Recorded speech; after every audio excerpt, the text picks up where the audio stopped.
várias experiências nós temos de limitação de velocidade, os carros não podem ir mais além de uma certa velocidade, de colocar...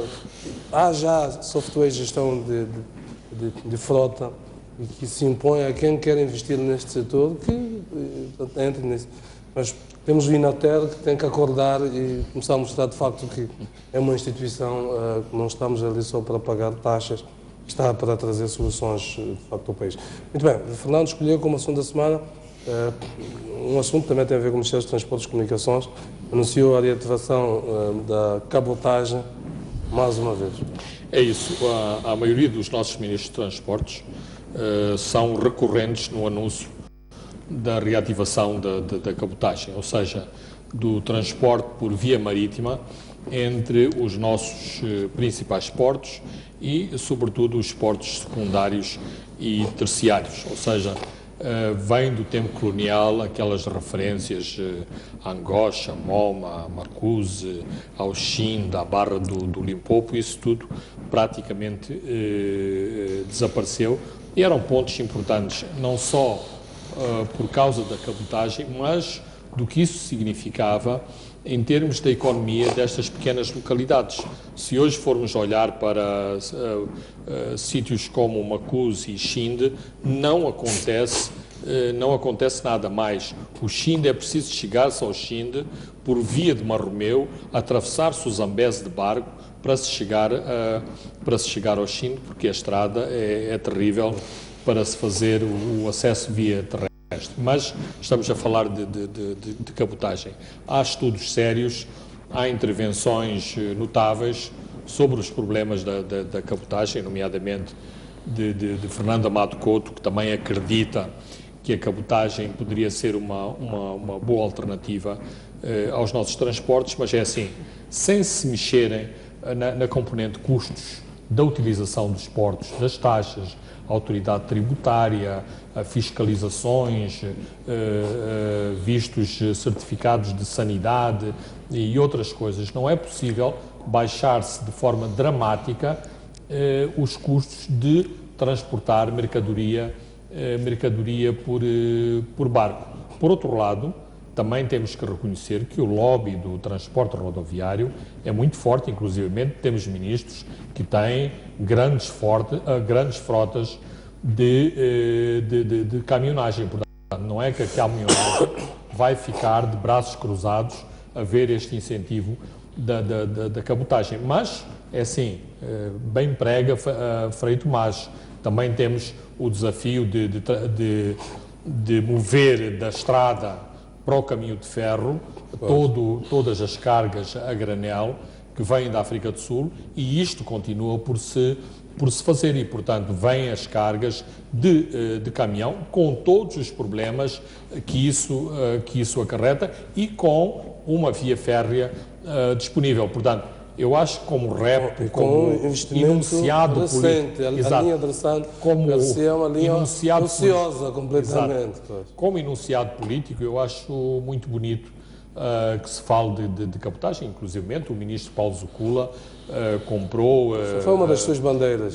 Vários barcos, acho que andam aí atribuídos a uma empresa privada, mas muito pouco se vê. O ano passado este país ficou cortado em dois a partir de Mocuba e não se viu esse reflexo da cabotagem, que poderia ser uma alternativa a esse transporte, mas pelo contrário, os caminhões, em vez de passar em Mocuba, foram dar a volta pelo Malawi e era assim que faziam o transporte para Nampula, Cabo Delgado e Uniassa. Portanto, como corolário, é de saudar esta insistência na cabotagem, mas eu tenho sérias dúvidas se não se adotarem políticas radicais de fundo que possa haver um incentivo sério para que de facto volte a haver cabotagem em Moçambique.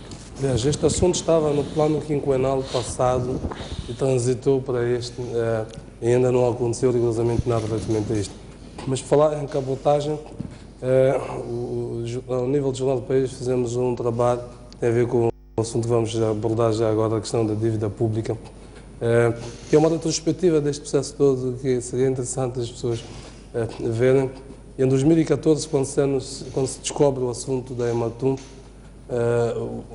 os jornalistas entrevistaram o então Ministro de Planificação e Desenvolvimento, Ayuba Kourené, sobre se de facto o governo estava a fazer aquele investimento. Autoestrada que não permite e a resposta dele, foi interessante isto, porque eu revivi isto esta semana, foi que não, o investimento na Ematum destinava-se a reativar a cabotagem. O governo queria investir na estrada, chamada Estrada Nacional número 0, para permitir a comunicação entre o governo de Moçambique. Isto fez-me lembrar, já que estamos nesta época das confusões da dívida, que o Ministro de Planificação e Desenvolvimento não tinha clareza sobre em que é que o governo se estava a endividar na época. Isto é assustador, talvez explique o que nós estamos a viver hoje em dia. É só uma chega que eu queria dar aqui relativamente a isto. Esta entrevista é de 2014, penso que está no Jornal do País, da edição desta sexta-feira. Vale a pena ver as retrospectivas e as responsabilidades de cada um dos intervenientes e aquilo que disseram na época sobre a questão da dívida pública moçambicana.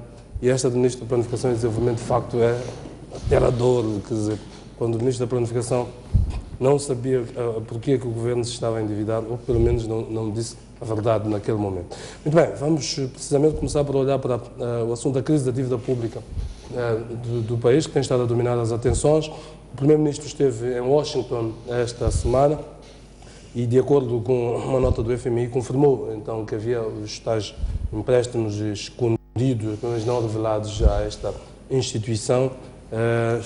Esteve ou ainda está em Washington também a Vice-Ministra da Economia e Finanças, que está a trabalhar ao detalhe com a equipa do FMI nesta questão da dívida, e entretanto surgiu, ou pelo menos confirmou-se a terceira, quando falámos no último domingo, ainda havia algumas reservas relativamente à terceira dívida, que é da base logística de Pemba, e confirmou-se nestes últimos dias o quarto empréstimo, que seria supostamente para o Ministério do Interior via VTB, portanto o tal banco russo, para não variar.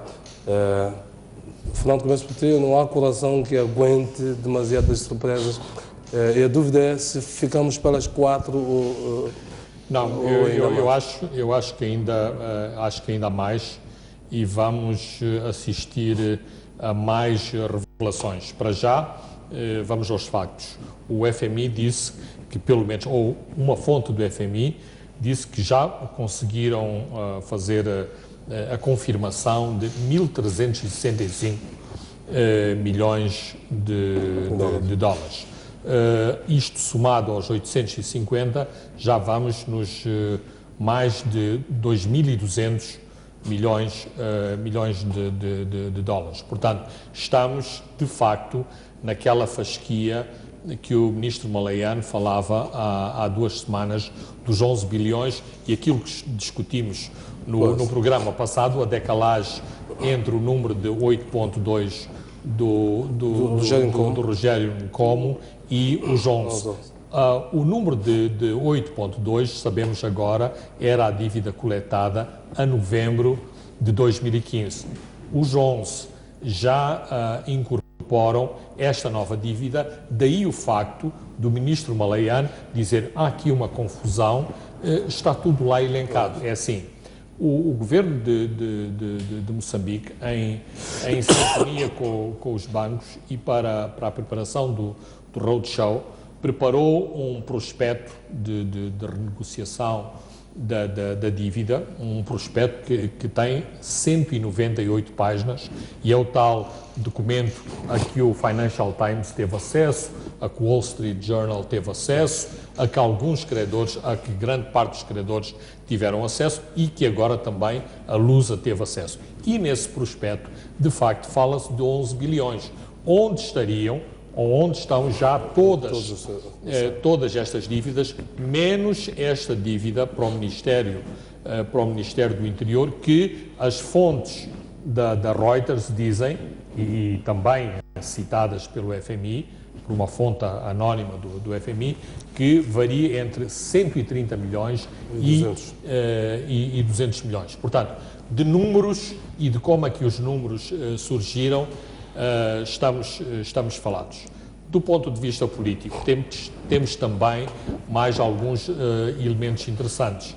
Temos o presidente Nyusi numa ofensiva na Alemanha e na União Europeia e o primeiro-ministro em Washington. Portanto, digamos, não obstante o nosso primeiro-ministro não ser o chefe do governo, não deixa de ser relevante e importante, e o Presidente mandar para Washington uma das figuras mais importantes no governo, para esclarecer este assunto da dívida e, em última análise, lançando algumas dúvidas sobre se os 11 bilhões são o número correto, uma vez que o comunicado dizia que ia não só confirmar, como esclarecer a forma como estes números aparecem.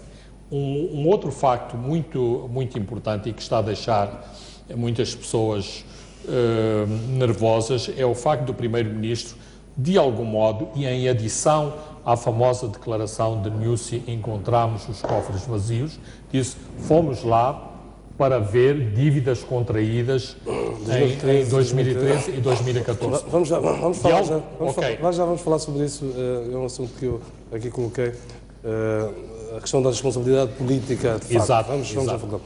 Deixa-me ouvir aqui o José Jaime, como é que vê esta ofensiva diplomática feita pelo nosso governo, que o Fernando já fez aqui menção, e esta aparição da quarta dívida?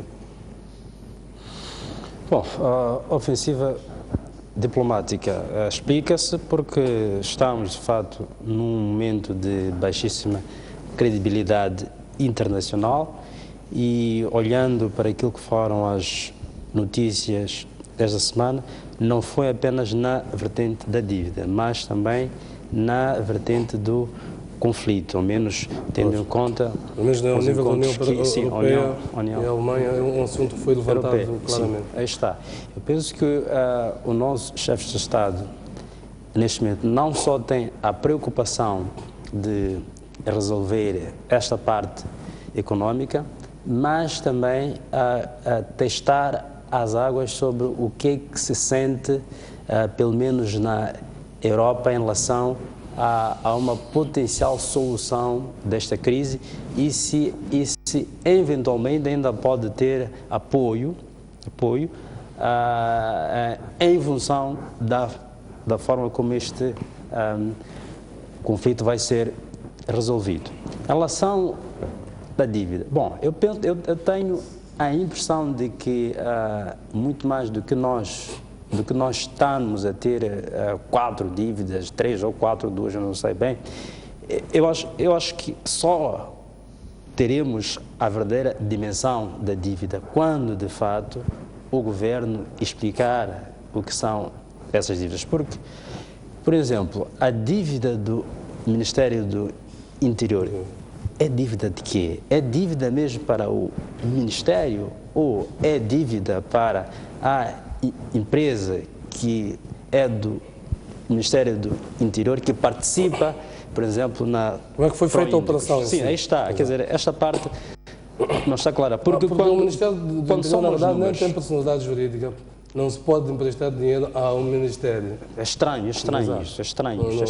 É o Estado que assume... mais estranho ainda que não tenha constado no orçamento do Estado. Exato. Quer dizer, ou seja, que rendimentos é que o Ministério pode ter que lhe permita amortizar a dívida? E em que medida é que um Ministério, de fato, pode contrair a dívida de forma... Não é uma pessoa pública direta, de fato é estranho. Então, eu penso que parece que está-se a criar aqui uma certa ambiguidade em relação a esses números. E pode ser que esses tais entre 130 e 200, quer dizer, é uma bitola bem larga esta, quer dizer, é estranho que ainda não saiba quanto é que é. Se nós formos a somar os números, portanto, pode dar alguma coisa próxima às tais 950 de que se fala que foram para a Proíndicos. Quer dizer, é uma hipótese que eu tenho. Mas também, uma coisa que não está clara até aqui é a dívida da Proíndicos, que nós estamos agora a ter acesso aos seus números, é a dívida total original ou é a dívida depois de uma possível amortização? Quer dizer, que é outro ponto que ainda não está claro. Pois, há pelo menos um dado. Não houve nenhuma amortização. Não houve nenhuma. Ok. Nenhuma das empresas, na verdade, chegou a ter atividade económica. E logo não ter... Não, em termos de dívida houve já amortização. Não, por parte do governo para a Ematum. Sim. Não, por parte do governo para os credores. Feita pelo governo. Já houve duas. A minha dúvida, se feita pelo avalista do governo. Foi feita apenas em relação a Ematum, em relação ao qual, como todos bem sabem, não se conhece nenhuma atividade económica relevante, a não ser aquela pesca inicial de merlins, alguns peixes aqui e acolá, não sabe mais nada em relação a ela. Dezembro de 2014. Sim, nunca mais soube nada em relação a ela. Então, e isto torna as coisas muito mais confusas em relação àquilo que é o volume real da dívida e das operações em relação à dívida. Ou seja, assumindo-se que esta dívida foi contraída para uma empresa, em que medida é que o governo pode iniciar uma suposta amortização sem que a própria... Porque aqui há uma coisa, o governo é avalista, portanto. Então, eu acho que aqui, com esses números desta semana, o que eu posso dizer é que ainda são necessárias muitas explicações em relação à dívida. Explicações essas que eu tenho certeza que devem estar a ser dadas ao FMI, mas que é preciso lembrar que, afinal, os patrões estão aqui e os patrões, sempre que ouvem histórias em relação a essa dívida, ficam com mais dúvidas. Muito bem. Então, a dívida e a dúvida. Exato. Fernando, aparentemente o VTB e o Credit Suisse deram uma parte do seu dinheiro, mas mais do que isso, intermediaram operações para que outros credores dessem o dinheiro que veio parar às mãos do nosso governo. Aparentemente, estas duas instituições não passaram a estes outros credores toda a informação, pelo menos da situação das duas instituições para com o governo. Uma informação da Reuters desta semana mostra algum desconforto desses outros credores, relativamente quer ao VTB, quer ao Credit Suisse, porque estes tinham créditos que venciam em 2021, por exemplo, e tinham liderado uma negociação, a tal estruturação da dívida da Ematum, para 2023. Portanto, sentiram-se um pouco enganados na ideia de que, quer o VTB, quer o Credit Suisse têm créditos que vencem em 2021 e estiveram numa operação para o nosso crédito vencer em 2023. Isto não terá caído muito bem entre eles, pelo menos as informações que a Reuters tem estado a acompanhar muito este assunto. Bem, e isto não caiu bem para nenhuma das partes. A própria expectativa do governo, e podemos ver isso nas declarações com alguma irritação do Ministro das Finanças, é que o assunto seria um assunto de natureza confidencial entre o governo e os dois bancos. Os dois bancos, ao passarem parte do crédito para outras agências de financiamento internacional e para outros fundos, inclusivamente há bancos em Moçambique que têm ações, ou seja, têm títulos obrigacionistas, pelo menos da Ematum. Ainda não vi nenhum banco com títulos da Proíndicos, mas já vi bancos moçambicanos que têm títulos da Ematum. Se esses títulos estavam à disposição pública, é normal que bancos moçambicanos também os cobrem, e não estou a esquecer de todas as provisões legais que já aqui abordámos no último programa, nomeadamente a questão de obedecer à lei orçamental e dar conhecimento e ter o aval da Assembleia da República. Em relação aos credores e em relação ao relacionamento entre os fundos e os dois bancos, aqui há outros problemas, nomeadamente o facto de uma parte substancial destes créditos se destinar a despesas de armamento e de defesa. Por exemplo, imaginemos o fundo de pensões da Suécia, que tem aquelas cláusulas todas de investimentos verdes em energias não renováveis, de repente descobre que emprestou dinheiro para comprar aviões e radares. Isto é muito embaraçoso. E, portanto, não só estes problemas de natureza ética, como depois, e penso que este é o foco que o Jeremias está a tentar levantar, em relação ao vencimento da própria dívida. Uns podem ter, eventualmente, o Crédito Suíço e a VTB podem ter a sua dívida sanada a 2021, porque aparentemente o crédito do Proíndicos vence a 2021 e os outros têm o encaixe de capital protelado por mais 2 anos, logo daqui decorrendo um conflito de interesses, ou seja, a mesma pessoa, as duas entidades que estão na posse de toda a informação, venderam crédito ou repassaram crédito na posse de uma informação privilegiada para outros fundos. De qualquer forma, e citando mais uma vez as fontes internacionais, e isto é muito embaraçoso porque nós sabemos de tudo o que se está a passar em relação a estes créditos, sempre,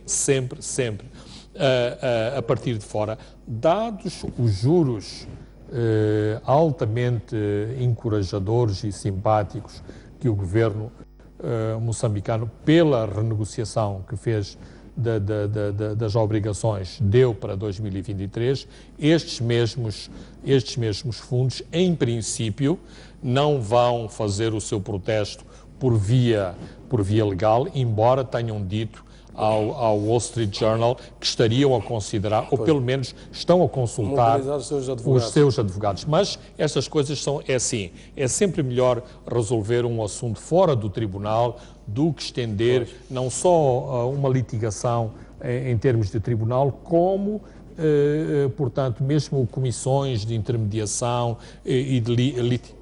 É custoso e muito mais lento. Veja, o Fernando aqui já tinha aflorado este assunto. O Primeiro-Ministro fez uma comunicação via Facebook esta semana e o que, pronto, apelando à calma, que o Governo estava a trabalhar e iria resolver este assunto, mas o que ele voltou desta comunicação, aquela declaração que ele faz de que esta situação criada em 2013 e 2014, um claro distanciamento do governo anterior que provocou esta situação. Acha que foi uma ideia inteligente esta de atirar as responsabilidades claramente para o governo anterior, tendo em conta tudo o que nós sabemos, é o mesmo partido para todos os efeitos, e neste governo, queremos que não, muitas pessoas estavam no governo anterior. O que é que achou desta...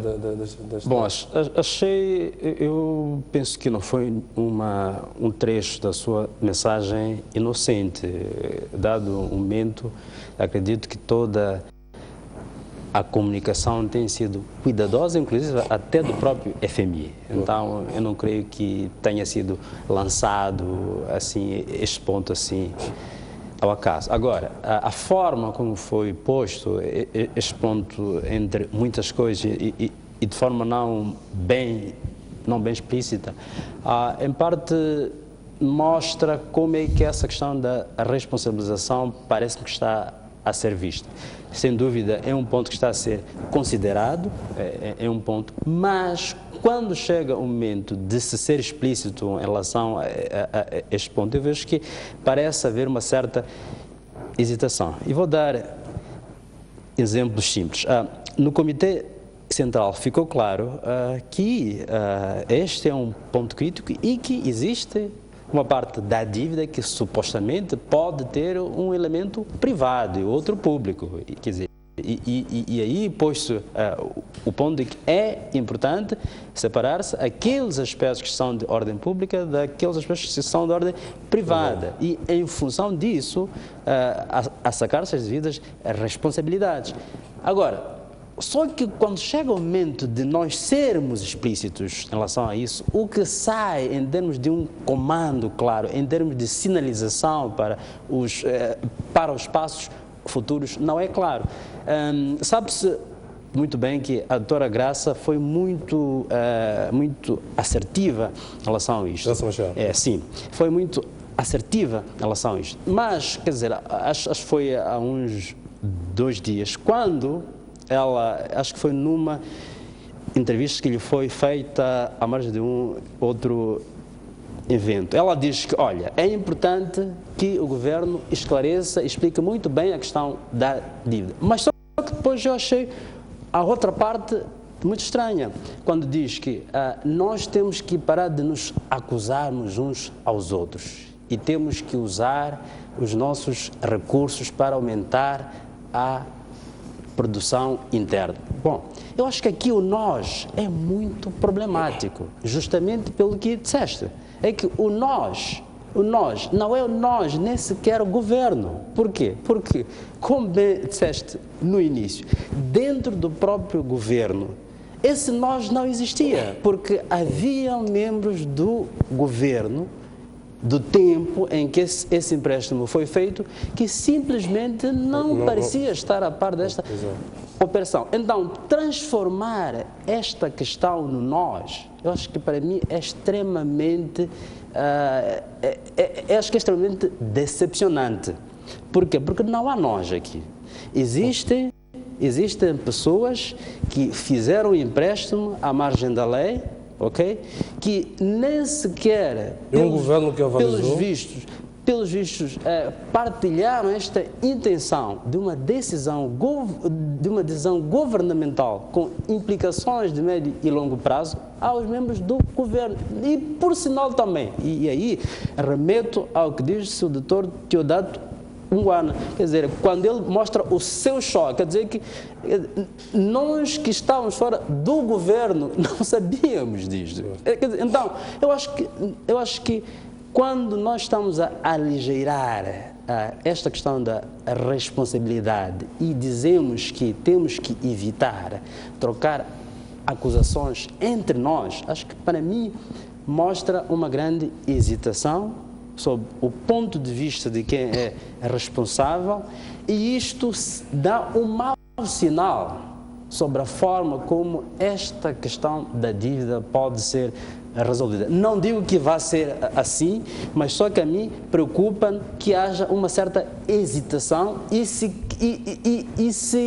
e haja talvez uma intenção involuntária ou não, mesmo que ela seja tênue, de se transformar esta questão como se fosse uma responsabilidade coletiva. Pode ser sim a um nível, mas num contexto em que nós temos instrumentos claros de responsabilização, acho que não fica bem que nós achemos que isto deva ser um ato cuja responsabilidade e os seus efeitos têm que ser arcados por nós. Então, acho que é importante que, a par dos mecanismos que foram criados a nível do Partido Frelimo, que, aliás, foram anunciados que vão ser, portanto, criados, né, de responsabilização dos seus membros por práticas corruptas, porque até agora a gente não sabe se houve práticas corruptas ou não, porque a gente sabe pouco.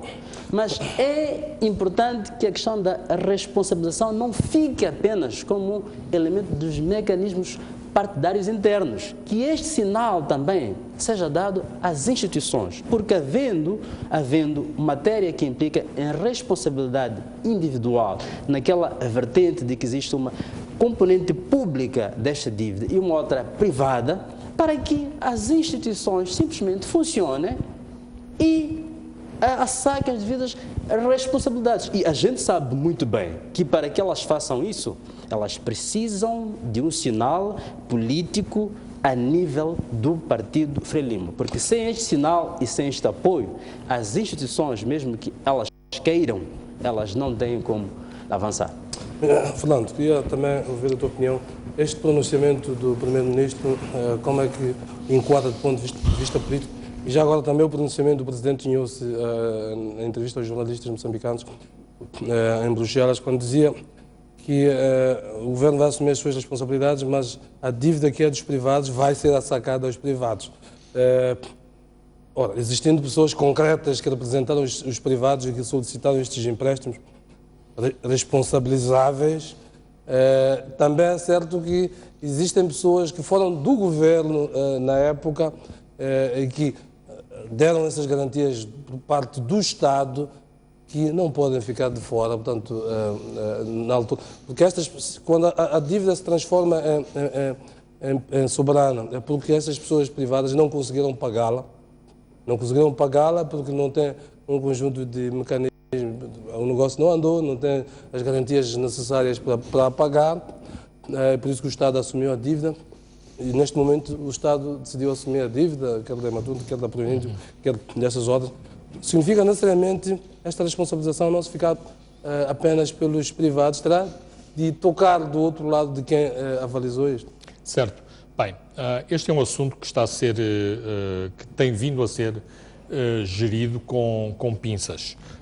Logo, à partida, se este assunto pode ou não molestar a imagem do Presidente Nyusi. E claramente há essa intenção, mesmo ao nível dos próprios média, de tentar deixar o Presidente Nyusi de fora. Ora, o Presidente Nyusi era Ministro da Defesa no anterior governo, resta saber do seu conhecimento ou não conhecimento de algumas destas transações. Mas há claramente uma intenção e, digamos, podíamos estabelecer um paralelo com o ministro Ayuba Quaranei, quando faz a declaração da Autostrada Zero, mostrou que não sabia do assunto. O ministro da Defesa também pode não ter sabido, independentemente se a Montepinga estava ou não estava implicada neste assusto. Isto também é muito mais intrigante. Exato. Isto responde também a outro problema e por isso que a declaração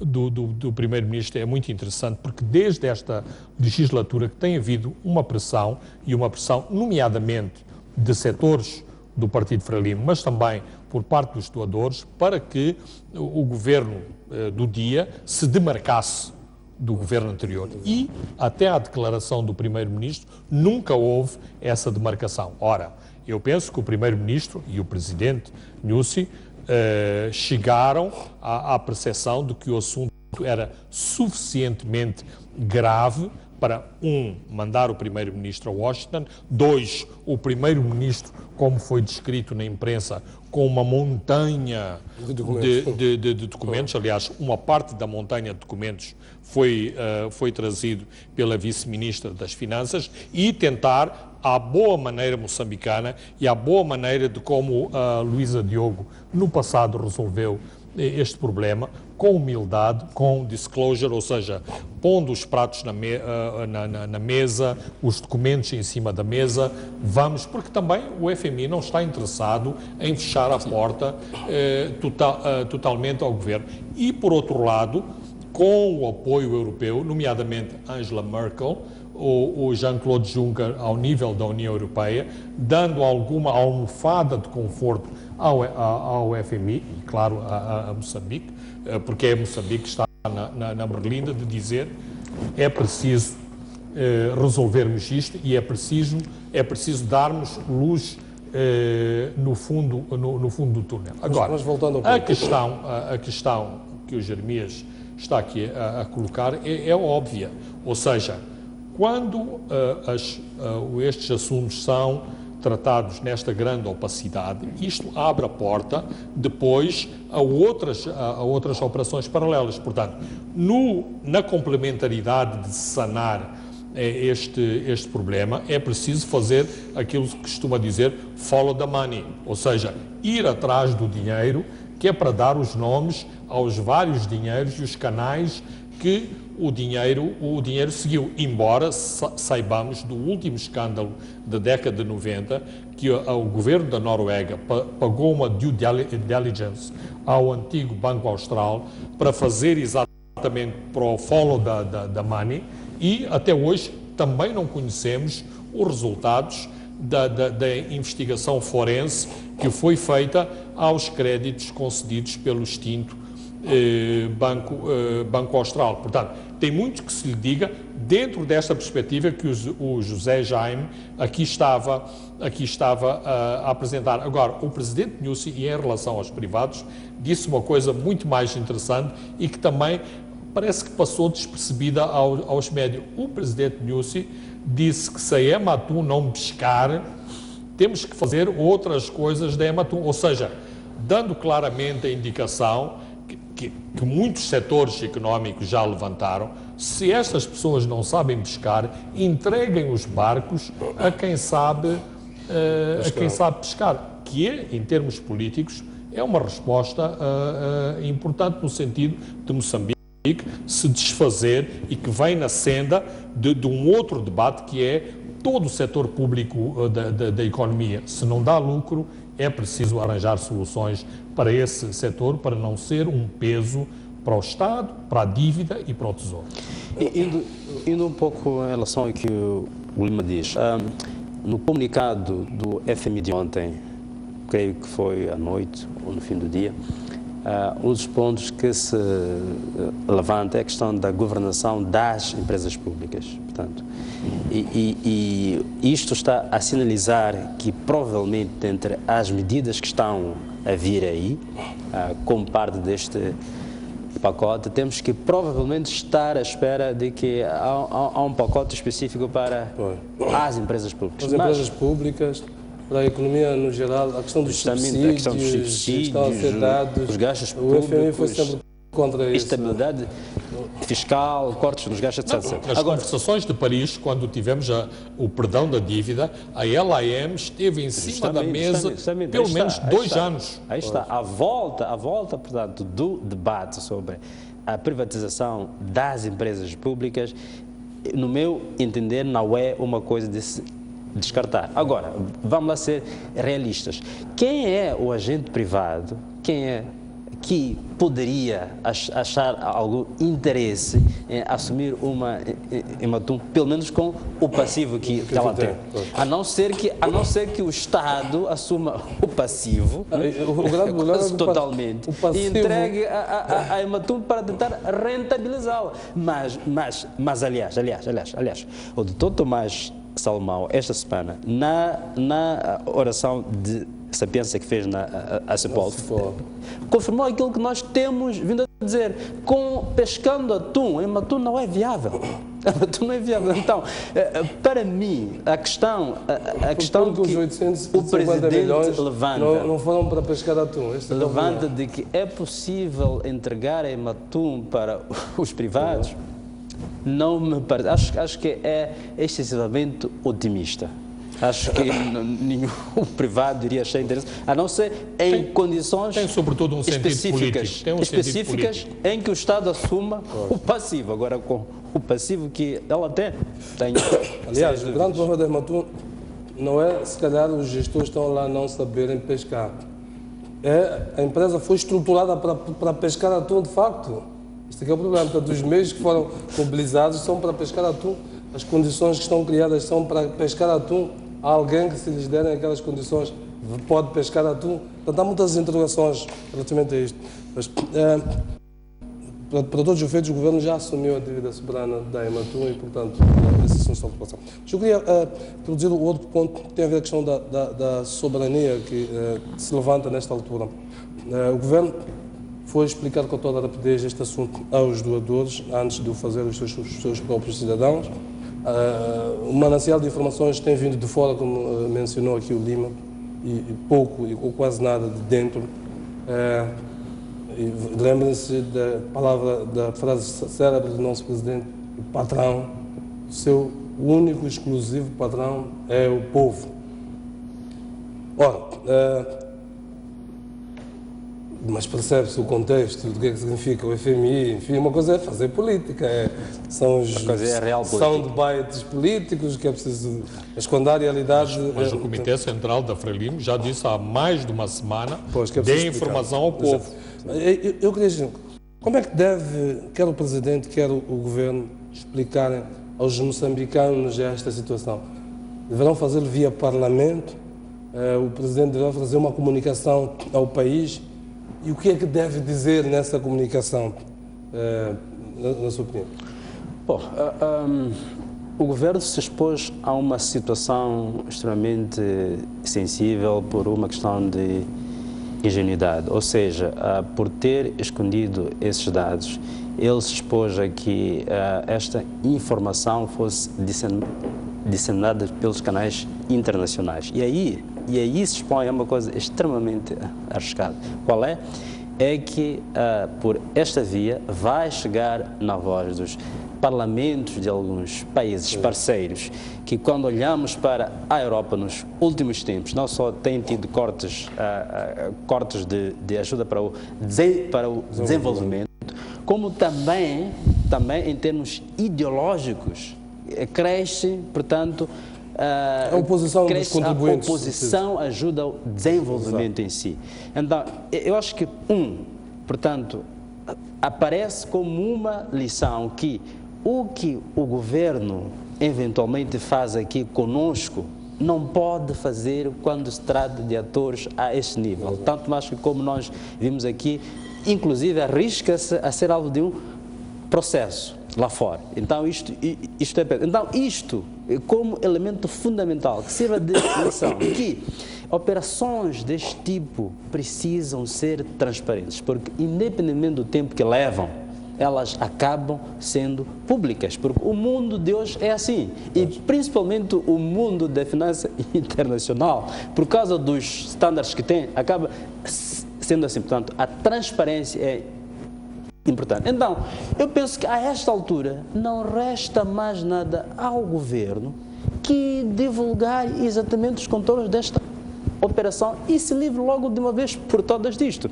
Agora, eu acho que uma vez que já faz parte da nossa cultura comunicacional que o Presidente comunique, ou o Governo comunique as questões que têm a ver com as políticas governamentais, acho que a forma mais óbvia é que o Presidente, pelo menos a um certo nível, comece este processo de esclarecer o que é que houve em relação a esta dúvida.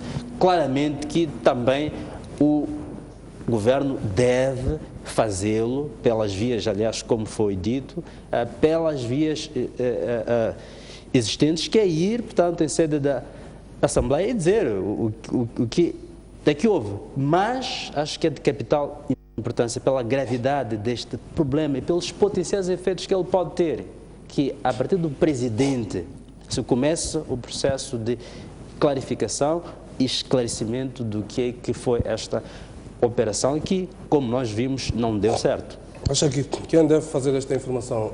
O Primeiro-Ministro naquelas aparições do Governo ao Parlamento, ou é o próprio chefe de Estado dada a dimensão do assunto? Eu acho que o Presidente deve dar o pontapé de saída e o Primeiro-Ministro vai, claro, de forma mais sistemática explicar este assunto. Mas, repito, pela importância que este assunto tem e pelo grau de responsabilidade e pelas implicações que tem para a estabilidade do país, em qualquer país em que existe um Presidente que é chefe de governo, pelo menos, não de Estado apenas, mas de governo, como é o nosso caso, o chefe do governo, que é o Presidente da República, deve ser a pessoa que explica este assunto, porque ele tem responsabilidades constitucionais claras sob o ponto de vista de condução da política governamental. Então, não pode apenas delegar isto como se fosse mais um informe que é feito pelo governo, que quem o faz é o elenco sem o seu chefe. Eu acho que pela importância é necessário que, pelo menos a algum nível, o Presidente comece a falar deste assunto para o seu patrão, o povo. Fernando, como é que acha que deve ser feita esta comunicação? O Presidente da República mandou o Primeiro-Ministro para falar com a senhora Christine Lagarde. Eu não quero estabelecer um paralelo entre a senhora Christine Lagarde e a chefe, ou seja, a presidente da Assembleia da República, que é a segunda figura de Estado, e as próprias bancadas partidárias representadas na Assembleia. Mas eu acho que estaria num bom nível, e se a crise em termos políticos estiver mais ou menos controlada, que quer ao nível dos grupos parlamentares e do Parlamento, que uma primeira comunicação fosse feita à Comissão Permanente da Assembleia da República, que até agora não tem qualquer explicação do que é que se está a passar. E depois, ao nível do Parlamento, esta comunicação seria feita a todos os moçambicanos. Mas aqui temos que ver sempre o timing, porque de algum modo, e depois deste comunicado de sábado do FMI, há a impressão de que, em termos de conflito, o conflito baixou de temperatura, em relação aos moçambicanos, em relação aos partidos políticos moçambicanos, em relação às instituições moçambicanas, uma dívida com juros, que é este déficit de informação que todos temos, e esta grande humilhação que é sermos informados não pelas nossas instituições, não pelos nossos governantes, mas pela imprensa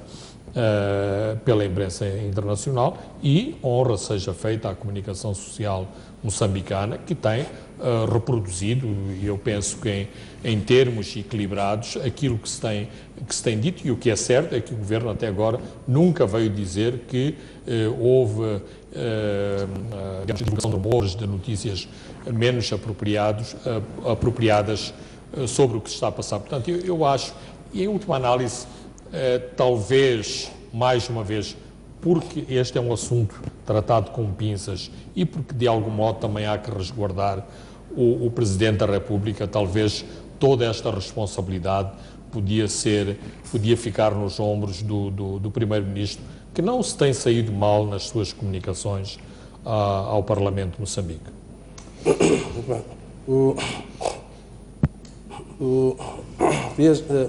Olhar já para uma outra dimensão, já falamos aqui sobre a questão da responsabilidade, sobre o papel das instituições.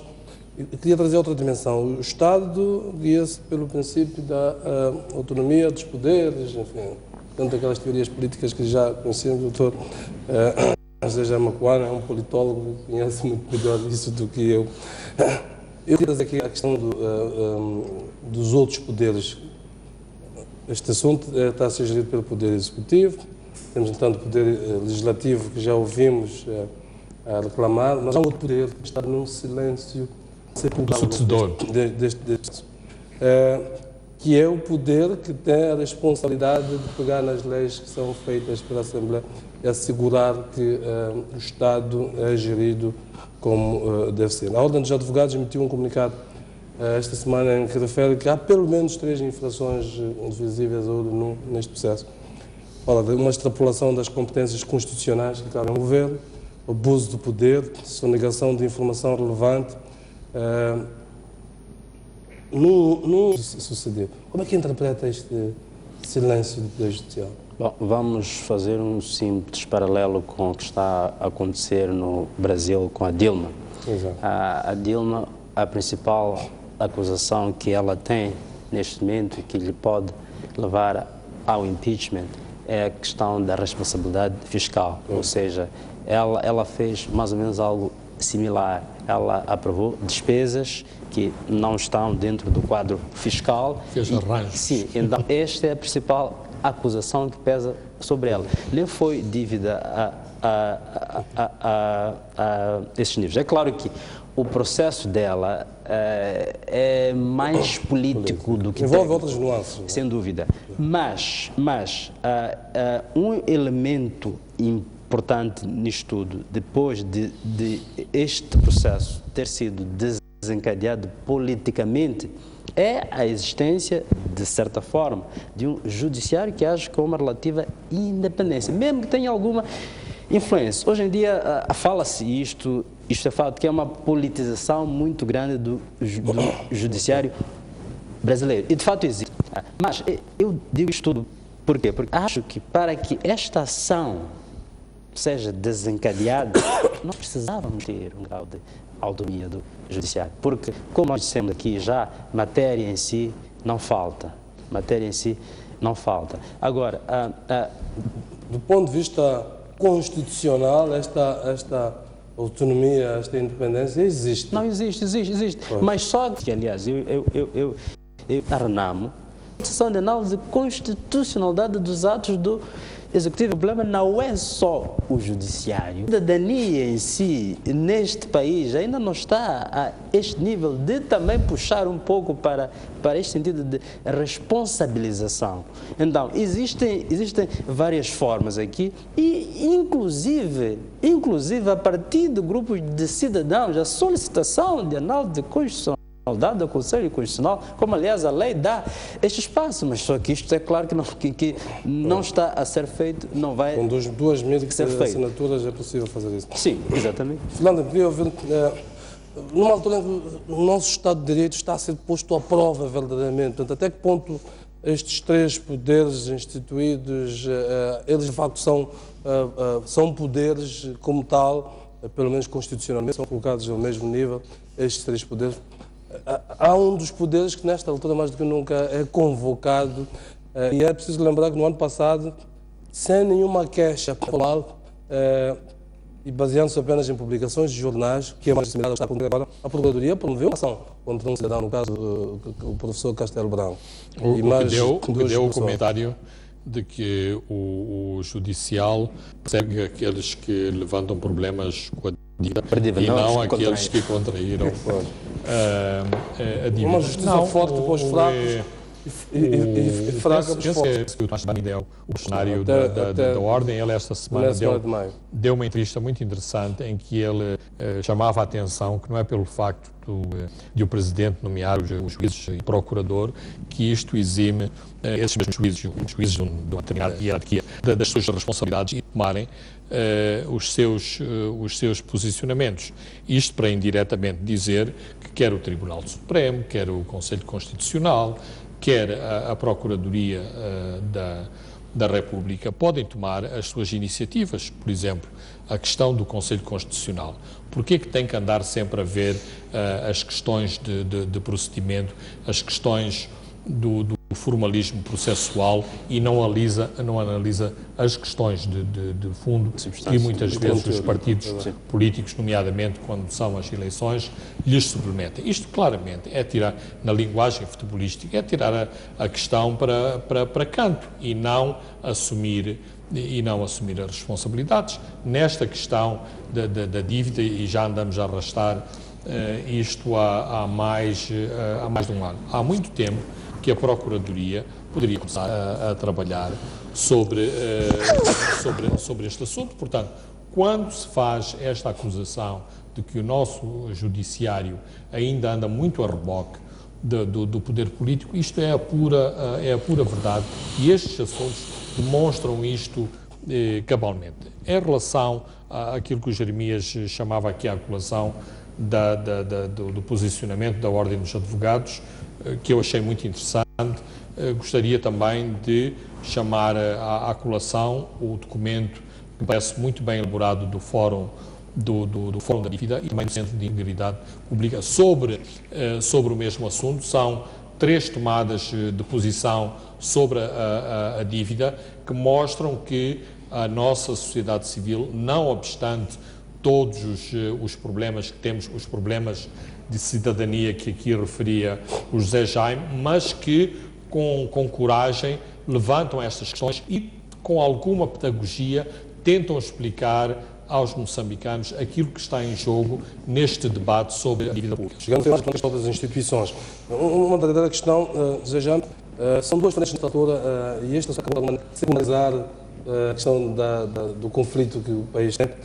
Por alguns dias nos esquecemos que temos uma guerra para resolver, 2 frentes, uma guerra, uma crise da dívida pública pode fazer, que vai condicionar doravante toda a ação deste governo, que têm objetivos enormes, muito ambiciosos, que precisam de contratar recursos para serem financiados esses objetivos para se materializarem.